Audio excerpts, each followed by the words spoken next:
Hello and welcome everybody to the Formula X Racing Premier X Incident Report for Race 1 of Season 2. Now, I'm going to be taking a look today at the Chinese Grand Prix, which was the season opener for Premier X, and there were a few incidents to speak of. Not too many, but not too few either, so without any further ado, why don't we just jump straight into it. Here we are then for our first incident, and it's at the very start of the race as we are on board with Iceman. You can see Paris getting a really rough start there on those negative 200 degree tyres, so a really unfortunate start for the McLaren driver, but Iceman managing to take advantage of that, slightly compromised into turn 1 by it, and also on these medium tyres having a bit of a tough time trying to fend off the guys on the softs, thinking about making a move on Luppy, but in the end it's forced a little bit wide, and there goes Wheeze up the inside in the Renault.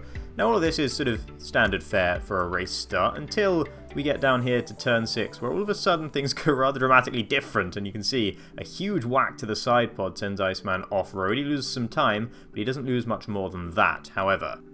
Now we are on board with Racebug at the start, and you see the Portuguese driver having to do the same as Iceman, having started behind the Macedonian, and getting mugged a bit by A2UK into the first corner here, but that's okay for Racebug, still sitting in P10 and on those soft tyres. Can probably look to make some moves on the remainder of the lap, so it's all pretty clean and tidy right now for the Portuguese driver. Nothing to speak of once again until we get up here towards turn 6, which, as we already saw with Iceman, is where things really kick off. So look on the right hand side here, you can see the flying Red Bull of Ulash going into the side of Iceman and into A2UK as well, and then Racebug having to get rid of the bits of carbon fibre on the front of his car.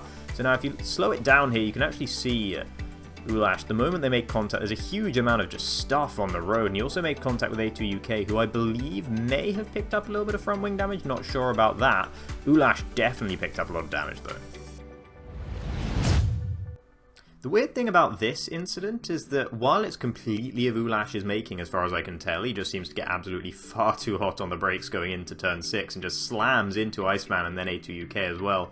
It seems that he's the only one who suffers any really lasting consequences from it. Iceman doesn't get any front wing damage, and I'm not sure if A2UK does or does not, but it kind of looks like he doesn't almost. So at the end of the day, while it is a very reckless dive bomb from Ulash, which I'm sure probably wasn't even intended to be a dive bomb, it's probably just a mistake from the Turkish driver, he's the only one that actually comes off the worst for it. So as a result, I think this is a bit of a self-fulfilling incident, although, you know, to my mind, you know, it shouldn't necessarily be the outcome that you legislate for, so maybe if this had been reported, Ulash might have received some kind of penalty, because it was a pretty major moment in the race, that's for sure.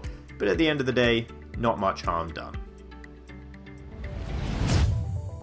Here we go then for the second incident, and we're on board with Rainbow. Calcifer's just behind, and we're on the 26th lap. And now you can see at turn 6 again, and there's just the tiniest little touch there on the rear of Rainbow's car by Calcifer, and that allows Calcifer to come alongside the Lithuanian. They battle here for a few corners, but in the end, it is going to be the Williams of Calcifer who wins out, and it was quite a nice little battle after the corner here. I don't think we actually caught this on broadcast, but if we take another look from a different angle here, we can see exactly what happened. So Rainbow going down towards turn 6, just gets a tap in the rear there once and then twice from the Williams of Calcifer, and that puts Rainbow significantly offline, that it sort of hinders his exit from the corner, doesn't allow him to get the power down properly, and then Calcifer takes advantage by going around the outside of turns 9 and 10.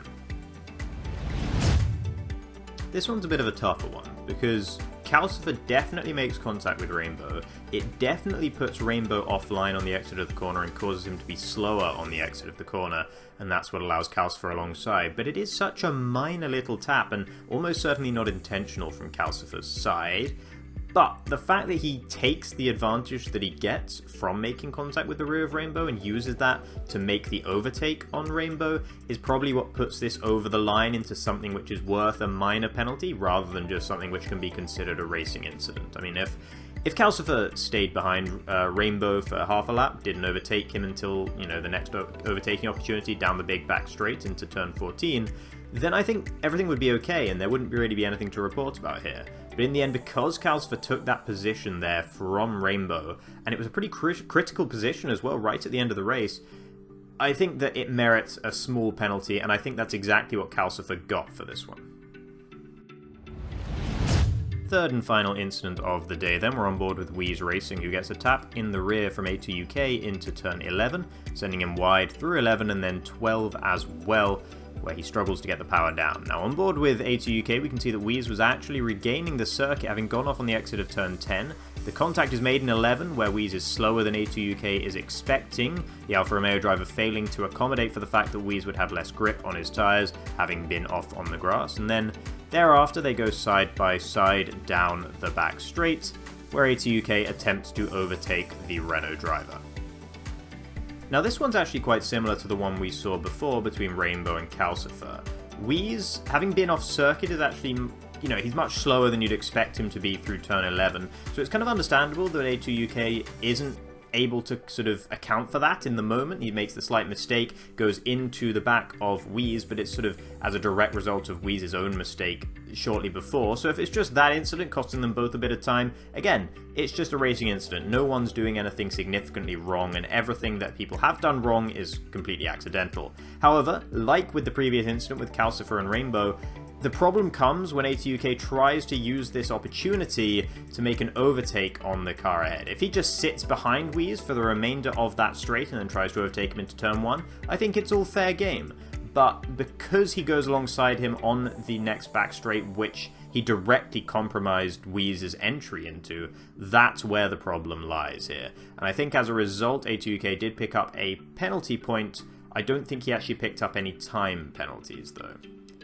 So that's going to be about it from me today, and I hope you've enjoyed this more in-depth dive into a few of the different angles, a few of the incidents we had in the opening race last time out in China. So thank you very much for watching, and goodbye for now.